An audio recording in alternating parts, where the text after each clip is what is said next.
Chapter 63, The Pearl of Great Price. This article appeared in the Review and Herald, August 8, 1899. God so loved the world that he gave his only begotten Son, that whosoever believeth in him should not perish, but have everlasting life. John 3:16. He is the same yesterday, today, and forever. The righteousness of Christ as a pure white pearl has no defect, no stain, no guilt. This righteousness may be ours.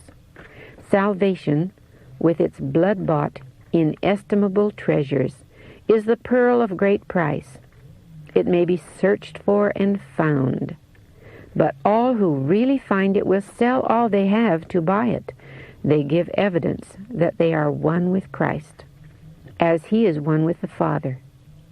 In the parable, the merchantman is represented as selling all that he had to gain possession of one pearl of great price.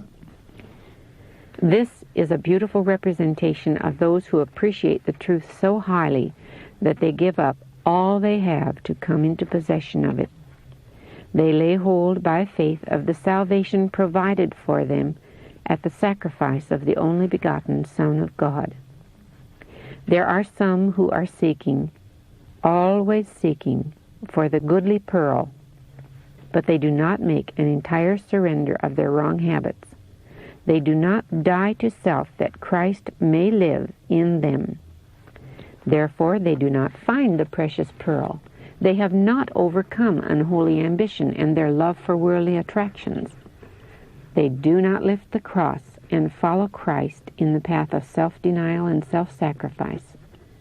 They never know what it is to have peace and harmony in the soul, for without entire surrender there is no rest, no joy.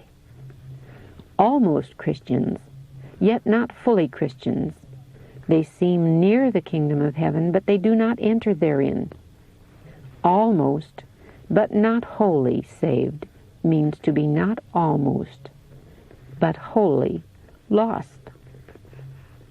A daily consecration to God brings peace and rest. The merchant sold all that he had to possess the pearl. When those who are seeking for salvation refuse to fail or be discouraged, they will find peace and rest in the Lord. Christ will clothe them with his righteousness. He will provide them with a clean heart and a renewed mind. These blessings cost the life of the Son of God and are freely offered to those for whom the sacrifice was made. But how do many treat the proffered gift? They turn away, choosing rather the pleasures of this life. Christ says of them, "Ye will not come to me, that ye might have life." John 5:40. Sinners are under a fearful deception. They despise and reject the Savior.